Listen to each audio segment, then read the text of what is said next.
but definitely not least, grad of the day, is described as brave, courageous, and full of integrity. She is a fierce protector and one of the most caring, inclusive people you will ever have the pleasure of meeting. Open and warm, with a passionate desire to give to the world, she possesses a beautiful, huge, sensitive heart, bubbling over, sometimes in tears, in an endless well of love. She would leave no one behind and has such a huge capacity to love and show courage that she often has me in awe. Supportive, committed, dependable, generous, tender, articulate, and incredibly funny, a cheerleader for everyone, an inclusive warrior, soul mama, boss babe, mover and shaker. Please help me welcome Tanya Horn.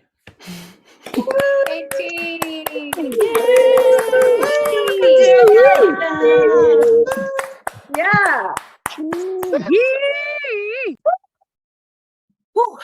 Thank you. I came from a mostly European background. The climate in our family system was mostly closed and cut off. Life was constantly moving on, and with basic needs always in question, there was literally not much time for fun and ease. Yet, I am so thankful for the gift and the legacy of laughter that emerged through it all. My little world was highly explosive, with parents who did not know how to parent due to their lack of example in systems which defaulted to using anxiety-binding activities such as drinking. High stress environments with mounting bills, parents who were ill prepared to cope. This is when some of my suspicions of self would surface, such as believing I'm not good enough, I'm not worthy, there's something wrong with me, I'm not lovable, I'm worth less than others. So I learned to be self-reliant and that my needs were secondary. My nervous system was on a high alert and on guard at all times. I bucked the system and questioned authority, and kind of still do.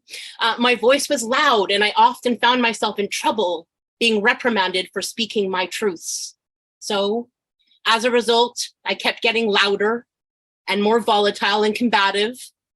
I adopted self-sacrifice as my biggest strategy to defend my suspicions of self.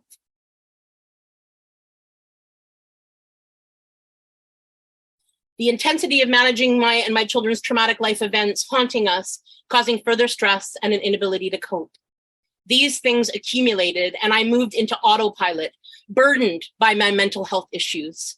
Days turned into months, turned into years, all the while taxing my physical and mental health.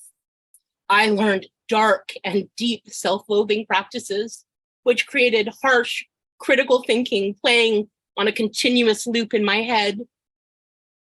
I would act out, allowing my anxiety to lessen in spreading my anger by accosting people with my uncontained trauma. The response from a shadow part of me who identifies as the self-righteous hothead of hissy fits. I physically exhausted myself by overdoing it. I reinforced my belief that I was unlovable by teaching my parents, my family, my children, that their needs come first. I either became very accommodating and or the polar opposite of being unruly and erratically being loud and abruptive and abrasive, offensive and hard to handle.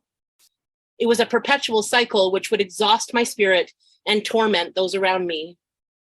I longed to love and be loved, to be accepted and to feel like I belonged.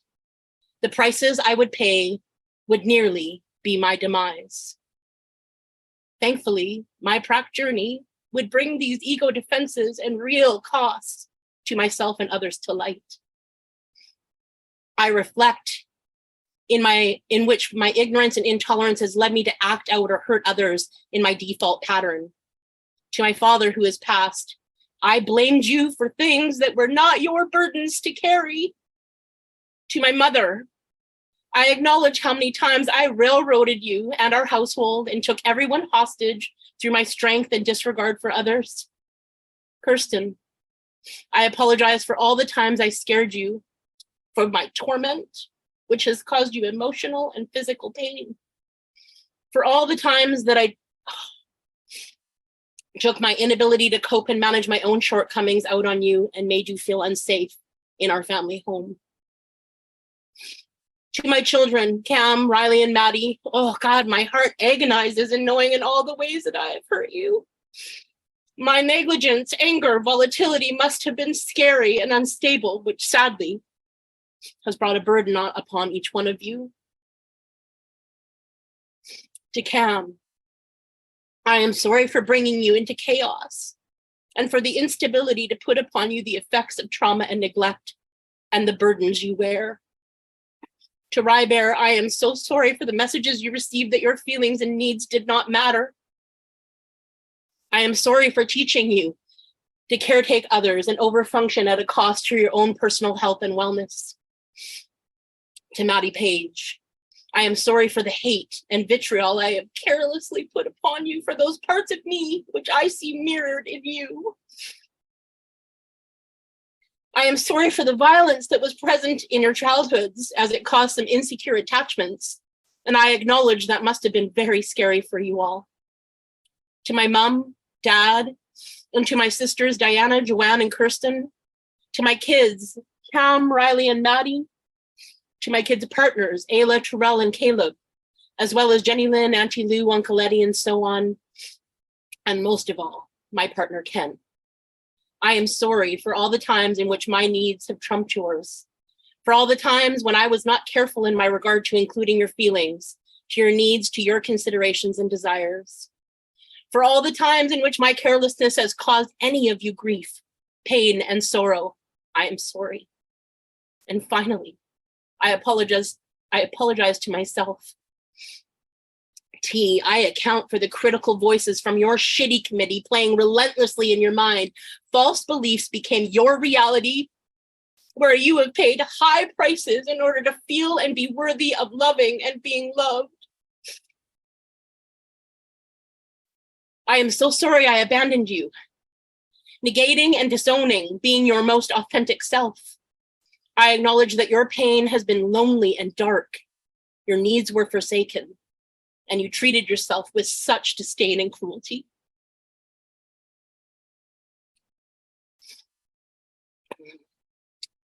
In listening, watching, and paying attention to my parents as they bravely moved the needle in our generational systems, their forward-forging pathways enabled me the opportunity to explore deeper realms of myself than every generation before.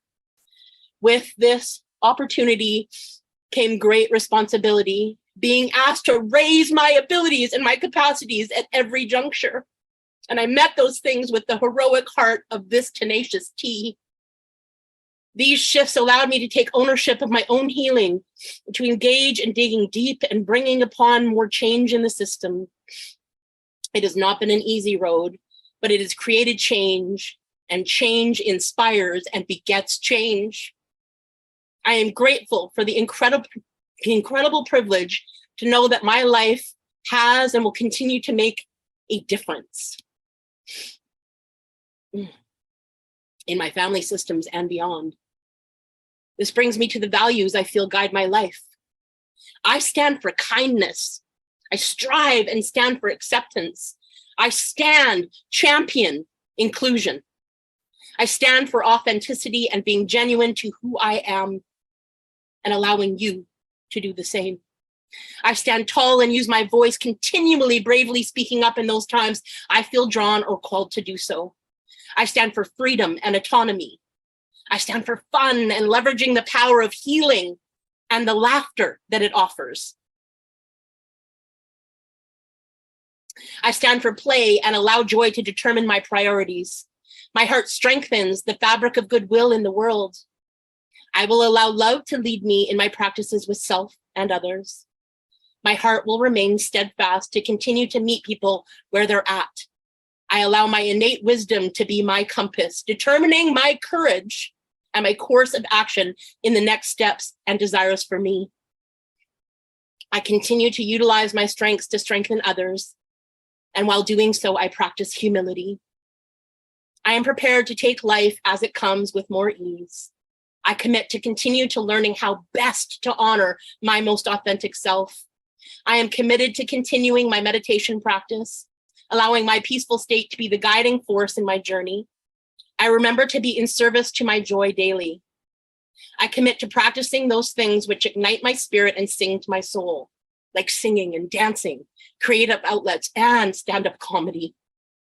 I am prepared to continue to practice realizing sooner and working at containing myself, allowing my activations to serve as a gentle reminder of the work still left to tend to. I will practice to listen more and speak less in my personal and intimate relationships.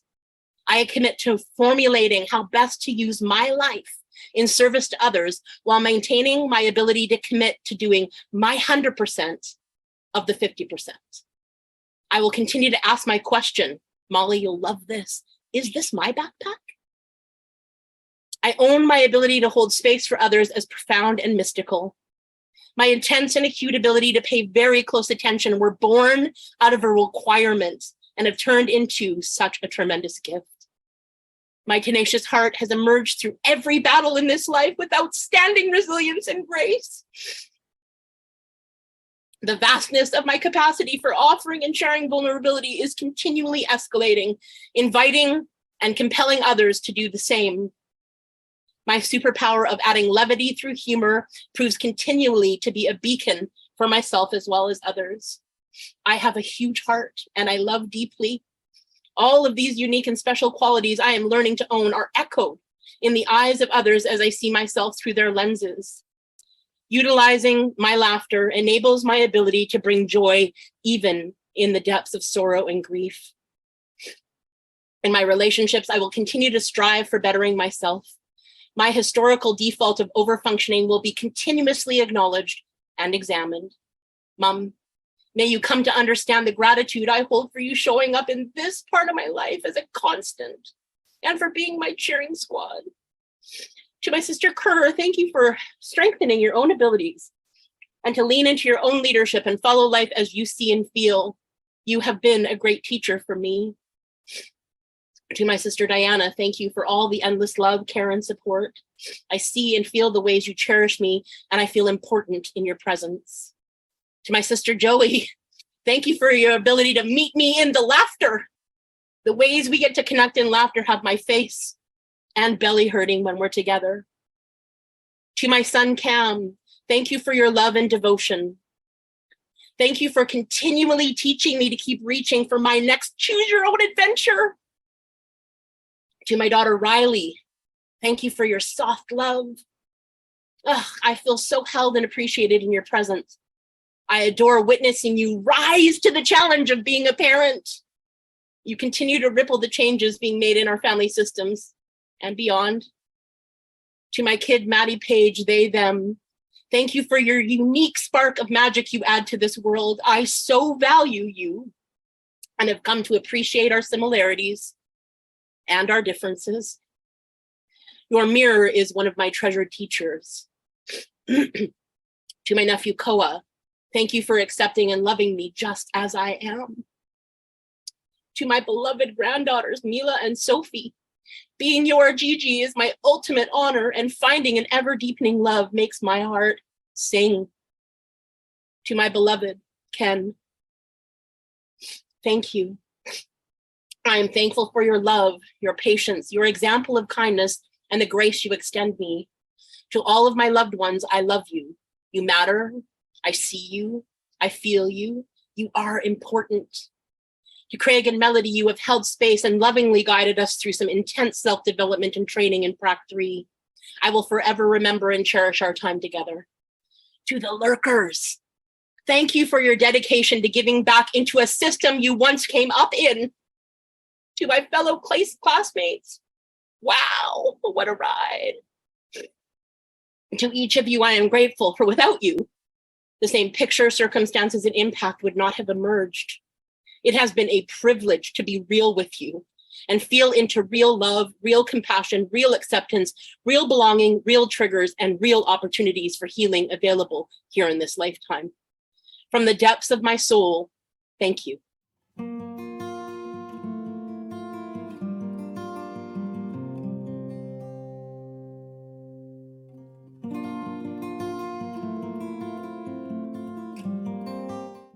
T, thank you for your kick-assness. You are loved and incredibly lovable. All of the parts of you are celebrated. I am so proud of who you were always in the process of becoming. Oh, and T, whether you are recognized as a diva, an icon, an agra, or a disruptor, remember, T, that you were born to be legendary.